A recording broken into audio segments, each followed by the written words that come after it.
Welcome back, everybody, to the Holiday Pros podcast, where we are talking about mastering the business of Christmas. My name is Lindsay Sutherland. I'm the founder of Christmas Callers, and joining me is my co-host, Heather Lundervold, who is the founder of the Christmas Design Institute. And we're here to help you make your Christmas business successful. So thanks for joining the show. Heather, today we're kicking it off with how to prepare for the season, right? And there's a lot of stuff going on. Yes, there's some nice luxury to working the 6 weeks out of the year, like we talked about last episode, but that doesn't mean you're not working through on your business throughout the year. Is that right? Well, right. Yeah. There's some preparation that you need to do before you're going to be working just, 6 weeks. However, I used to just work 6 weeks. You can make a lot more money though if you put in the effort on the off season. There So you I also go. I found like that it. out too. Well, true. Right. So Fair point. Yeah. Tell it's us a all little what bit you about want to what do. you're doing. Yep. It's all what you want to do. So if you're looking to scale, that is, that's a whole different ball game, than just working the 6 weeks. So basically what I started doing is taking deposits in January. So I think that's the topic for today, not in January, but taking deposits and stretching out that income throughout the year. And so I'm talking to my clients literally as soon as we're done installing for the year. I'm talking about next year. What are we going to do and get your deposits in because we book up really fast. And I sort of make it an urgency thing. So, of course, I could completely wait until August to take deposits and get my calendar organized. But I like to do things a little bit differently. And I like to generate revenue starting in January and have revenue coming in all through the summer. And so I start promoting that. And January is also a time you're going to ask your clients, let's do a redesign for next year. And that absolutely is a different case. Like you definitely want to get to market in January, take your deposits, find out what clients are upgrading their decor and all the things that go along with the redesign. You'll be working on that over the summer. That's where you're really going to start getting into the high six figures and the seven-figure mark. You're starting to add $25,000, $50,000, $100,000 projects. That isn't where you're just talking to them in August. That So is different. you did mention market. Can you elaborate a little bit on what that means? So market, there's a few of them that happen. So in January, there's Las Vegas and there is Dallas and there's Atlanta. And that is where designers like myself, or if you have a wholesale license, or if you have a store or place that you buy decor for, that is where you go and you look at the new trends, the new decor that's out for this year, and where you place your orders for your clients. It's a little challenging in my space and in the space of a holiday designer because January, I mean, you're just barely off your season. And so it's hard to train your clients to switch gears right away. And so sometimes I go there with orders in hand, but really what I'm there for is to just see what the new trends are, what's new for the decor. I just want to get the lay of the land, so to speak. What's available that I can start suggesting to my clients as we start working on their designs, more in March, April, May through the summer, things like that. Mm-hmm. Things do sell out. So there is a thing about placing your orders and they do give you discounts. So if you place orders at market, you get a better deal. So, there's a market, there's a whole module in my academy on how to shop at market because it is kind of a thing. That's It is. hilarious. I mean, kind of funny Yeah. because you would think that's something like people, I'm naturally good at shopping. I'm kidding. No, I'm sure Right. there's a science behind it because you're already just in that little bit that you described, it's this fine line of trying to prepare without actually knowing what you're preparing for and juggling that so you're not buying everything under the moon and not having an outlet to sell it necessarily, but then also accommodating your clients who are going to be ready for that upgrade. Man, that is a little bit of a juggling act. I mean, you've been doing this a long time. Have you found any like specific, what would be like one or two specific hacks that you've kind of figured out? Well, the one of the things I do at market is I film everything. So that way I can go back and look at my videos, but I can also cut and edit those videos and send certain decor options and ideas to my client. So I can say, this is what we have available. Do you like this ornament? Or, pictures I create a mood board. So I'll pull from market, from the content that I get from market, I'll pull that and create mood boards so that I can directly sell them things that I like. I've seen it in person. Can see what it looks like versus ordering online.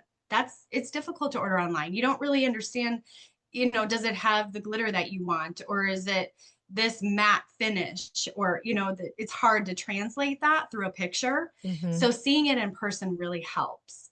And then I Yeah. can describe it and create the design and more or less just suggest, hey, this is what I want to put together for you.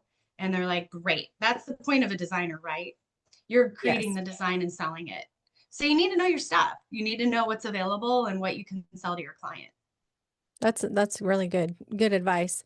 And then also when you're preparing for your next season, I mean, what are some of the other benefits? The year-round more supplemental income year-round is a strong benefit, but opposed to maybe just waiting till August, are there any other reasons why it makes sense to do this earlier?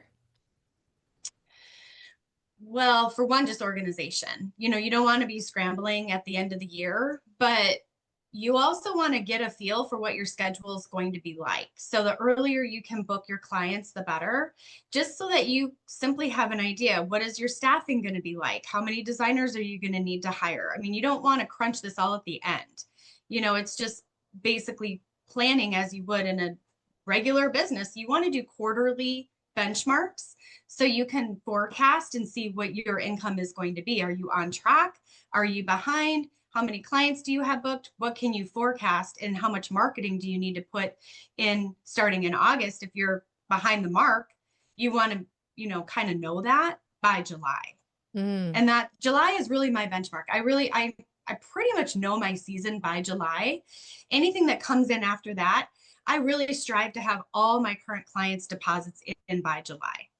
And then, because some people they don't want to pay a deposit in January. They just don't know. They don't know if they're going to need your services or, be in that particular home, because my Hmm. clients have multiple homes. And so it's hard for them to know that. But by July, pretty much, they have an idea of what they're doing. And then I can forecast, okay, we're on the mark. I don't really need to advertise this year. I'm very well established, so I have that luxury. But when you're first getting started, you're probably not going to have that luxury. You're going to want to know where you're at. Hmm. For sure. Absolutely. Well, and then too, also being able to plan out your season, I'm sure geographically, right? Like you're moving through the spaces in your town. You're not driving from one end of town to the other necessarily. It'd be nice if you could like block off, oh, we're in the East Valley this day or whatever. At least that's what I would do. I wouldn't, unless you're running. Well, you're a little unique because you have crews, so you have people going out in different areas. But for somebody who just is getting started, I think that would be an interesting logistical thing to think through for sure. What did you do in the beginning season when you very first started? How did you handle that? Like, Well, did you drive all over the place, I'm or did you find yeah, out really I'm a quick? little bit different. Like I book my clients a little bit different. So the incentive to book in advance and put in that deposit, they get their choice of date.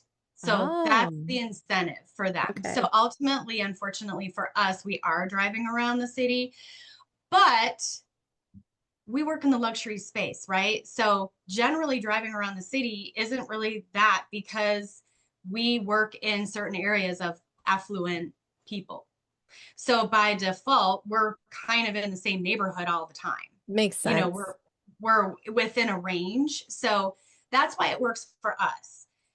Every business is going to be different. Everybody's going to have different clientele, and in the beginning, I didn't have all luxury clients. I had some that were just a 9-foot tree for 2 hours, things like that. But I took everything I could. Now I can be a little more picky and kind of decide. And then now I'm scaling because I have 10 designers and I need to keep them busy. So Hmm. it is starting, they have requested, hey, can we maybe schedule a little bit closer together? But if somebody is paying and the incentive is they get to choose their date, you don't really have that luxury. Yeah, You know? definitely true. But yeah, another reason why you want to book in advance is you want to start forecasting. Like if you're working on a resort, you want to get those dates plugged into your calendar so that you don't double book.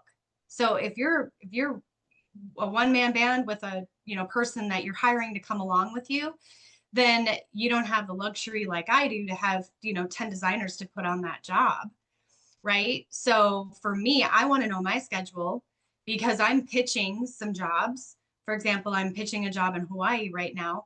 I want to know what my availability is so that I can book accordingly. That's So the earlier exciting. you know that, yeah, Yes. we'll see how it works out. I mean, that's a different type of environment, flying Sure. to Hawaii and being there probably for a week, and they're going to want it at the same time that everybody else is going to want it. So that's the one of the issues is the timing. You really only have 6 weeks. I think they call that a good problem to have, figuring out when Yeah. to go to Hawaii. Yeah. I mean, if I'm going to hang ornaments, well, I'm going to do it in Hawaii. Yeah, So that's where I'm I'll at. help you That's where on I'm at in that my job. career. I'm sure Yeah. everyone would say that. Oh my Right. goodness. Yeah. That's awesome. No, that's the thing about building this. You do get the luxury of that down the road once you're established. I'm not going to leave my clients high and dry here in Phoenix. So, that I train people and they can do those jobs here and then I get to travel. Yes, yes. Well, and I think the same, like you mentioned, the resorts, I think it's a very similar um, effort on the commercial side, which is a little bit more of what we're helping holiday lighting, exterior lighting, and commercial Christmas companies to do is to bridge those connections with those commercial places like the resorts, the casinos, and all of that. Because to your point, those almost might be sometimes easier to get on your calendar because they know almost like in the first quarter what their budget is and when they're, planning on these things coming together. Also, they're usually more flexible on their dates in a lot of cases. And but now's the time to be reaching out. I think a lot of people don't really realize that their brain is like, oh, I'm just exhausted. I just ended my season and I need a break. But actually, first quarter, second quarter, that's when a lot of these commercial places are lining up their vendors, who's going to be doing their holiday lighting person, exterior and interior, uh, for that next season, if they need one, if they're not already on a contract. So it's definitely important to be reaching out. We're finding a lot of people in the Christmas caller spaces we're reaching out are lining it up right now. Like this is the hot time to be calling these commercial spaces. So I definitely think that for no matter what department you're in, whether it's interior, luxury, or not, even residential light exterior lighting guys spend this time reaching out to their customers and lining that up. It's got to give you some sort of peace of mind to know what you're going to be dealing with and not wait until the last minute and then feel scrambled and risk the chance of your client finding somebody else in the meantime. Right. Well, that's what's going to happen. So there are commercial clients, resorts, they all decorate for the holidays. So Mhm. it's just a matter of, are you going to be doing it or is your competitor going to be doing it? And so it's just a matter of picking up the phone. And sometimes there's an example last year with a resort that they weren't happy with their installer.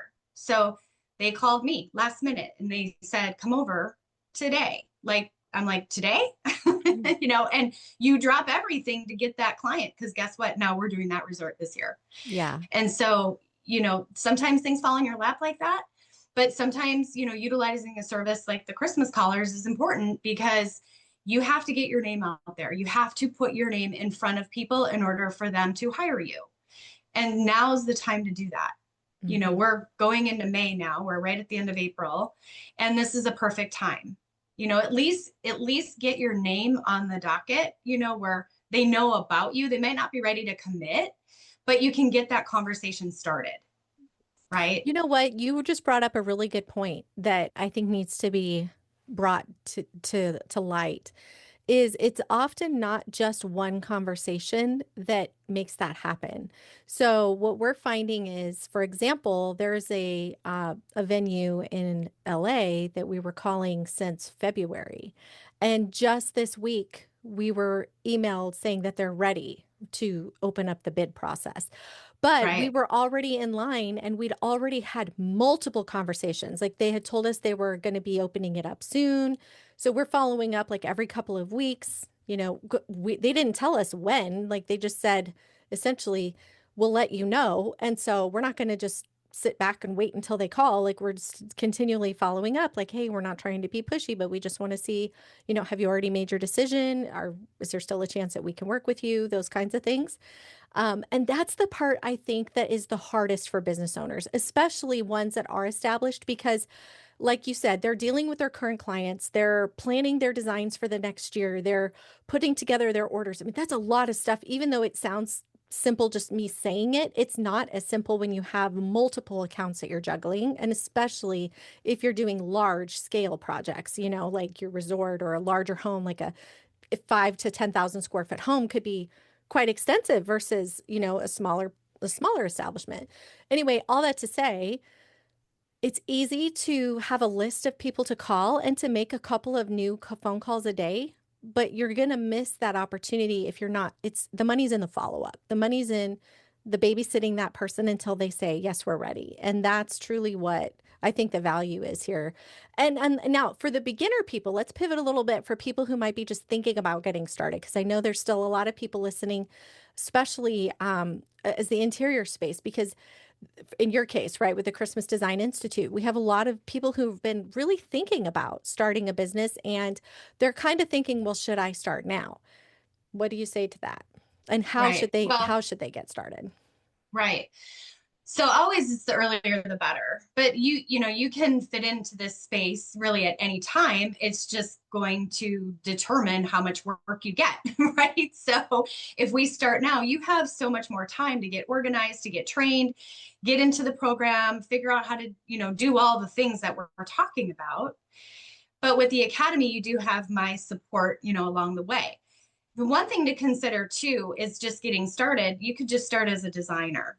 And that's where you're going to learn how to do the foundation pieces and then join our designer for hire program. So maybe if the business route is a little overwhelming, people think about it, and maybe that's just not the path that you want to take as a person getting into this industry. So start just as a decorator, start as a designer, and then work on my crew or just join our designer hire program that you can start working for exterior installers. There's so many people that are looking for trained designers. There's so much work out there. And I think it's underestimated in what people think this industry can provide. So it's not only starting your own business, forget that if that's overwhelming. Just get in the system and start working. Then maybe next year, start in January and start building your business. So there's lots of paths that you can actually take, even if you're getting started, a little bit behind the game. That's very true. So, That's very true. And I know that is true for a lot of people. They just like the idea of it, but the business side of it can be overwhelming to think about in the beginning. But I love what your approach there for sure. And so, is it true you have two different programs paths that they can take on your website? right. So when you look at joining the academy, there is two paths you can take. And I sort of described those already. One is the business path.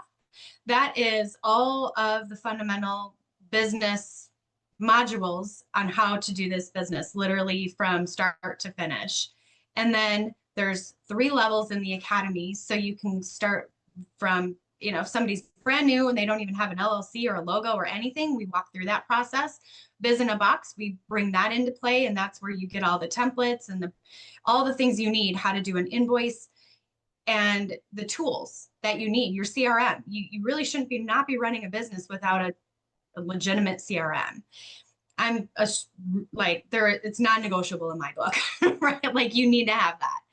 Yes. And then if that's overwhelming and maybe not the path you're ready to take, then start as a decorator and get certified as a decorator. And then I will help you. And our association that we're partnered with, which I founded, the Professional Association of Holiday Designers, that's the designer for hire program. So jump into that and then start working and then get your feet wet, and then you can add the business later. So there's two paths that you can take. I love it. Yeah, very good. Excellent. Well, did you have anything else to add to recap for our season, or for I guess I should say, like, setting up your season for the year?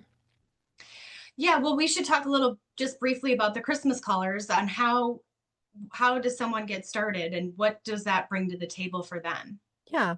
Christmas callers, essentially, we bring you your own dedicated outbound call agent. So you can book a demo at christmascallers.com. We can have a little conversation, answer any questions you have. But in short, we provide the leads, which is, frankly, I've found to be the biggest nemesis for most business owners is like data enrichment. So we have that piece covered, and then we bring you the caller trained, ready to go, knowing what to do to help set up those appointments and do that follow up. Their job is to babysit those hot prospects, right? So that's where it comes in handy for you. And we are a service that you can retain for, well, we start out with 6 months and then we can go from there. But I always like to say for sure a minimum of 6 months, because this is definitely one of those things that it does take time.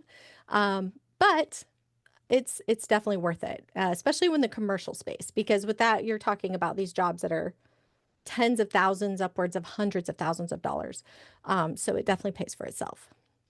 Right. Well, I think it's important to mention that, getting started with that as well, and facilitating that whole process, getting on the phone and getting those scripts down. So it's practice, right? It's doing it over and over and over.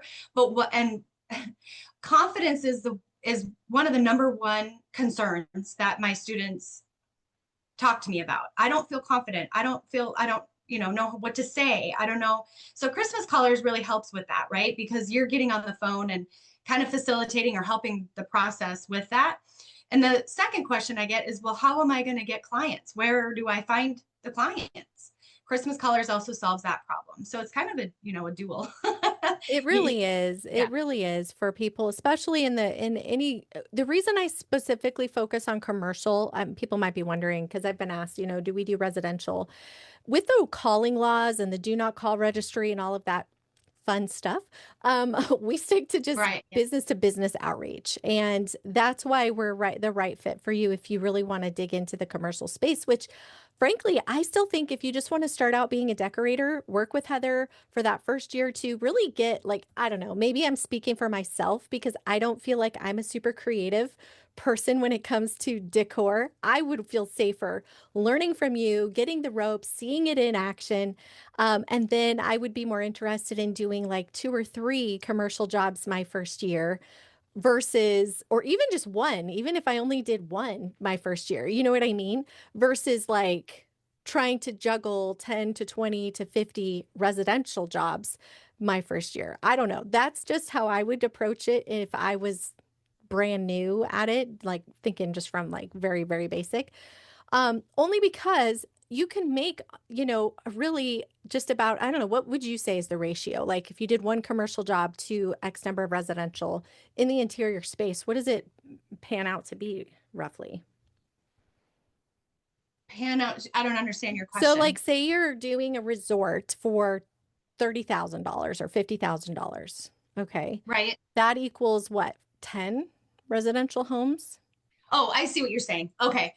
Well, yeah, absolutely. I mean, well, it's all relevant, right? Because it just depends. You could do it really doesn't work that way, actually. Okay. It's all depending on what the client wants. So I've done $15,000 projects in a residential home, right? And I've done $5,000 projects in a resort. So it just depends on what they want. But they are different though, the way that they're executed. So Okay. you are going to treat your commercial client different than your residential client. Gotcha. So It's yeah, there interesting. is Yeah. that. Well, it's a lot for But us to dig into on the podcast. Like, I think, go ahead. well, I was just going to say to wrap up, I actually forgot that I got started in this business by working for somebody else. I wasn't out of the gates, just putting myself out there. And I had to learn from other designers. So I highly recommend if you're interested in this industry at all, for your first year, you have to know both anyway. You have to know how to design a luxury tree and all the things, right? And you have to learn how to run a business. So if you're going to do that, you have to know both in order for this to be successful for you. But why not get on a couple of design crews and go see what those business owners are doing? How do they run? How is it facilitated? How are these designs? How do you create this winter wonderland space? And just sort of being in the environment of the design crew, you can learn a heck of a lot that way. So, I really encourage people to just get started, with one path or the other. But at the end of the day, you're a 1099, usually a subcontractor anyway, so you can facilitate that all the way through your career. I have my design team, they go out and do their own designs in the season too. So they're not just working exclusively for me. They're doing other designs for their clients on the side. And There you go. that's perfectly okay. I allow that and I encourage that and I want them to build their business. But they feel pretty safe with me because it's guaranteed work. Hmm. So their season's completely full. So, the work's out there, if you want it. Yeah, for sure. Yeah. For sure. Yeah. Well, next week, friends, we are going to be talking about people. Speaking of people, building teams, staffing, finding the right people. How do you get helpers? All the And fun. especially, juggling that, like we talked about today, we don't know exactly always how much jobs we're going to have, or like when Heather got a resort that called and said, I need it today. What would you do in situations like that? So that may be a question that you're wondering. And I encourage you to, subscribe to the podcast, tune in next week, either follow us here live, or you can also catch the show on Apple, Spotify, anywhere that you listen to podcasts. We are now there. Coming soon to YouTube, but that's going to take me a little minute to get together. So don't look for me there yet. Um, but it is all coming together. And so we're truly grateful for you being with us on this journey. Yes, we are so excited to be here and share all of our expertise. And this is the Christmas Pros and the business of Christmas.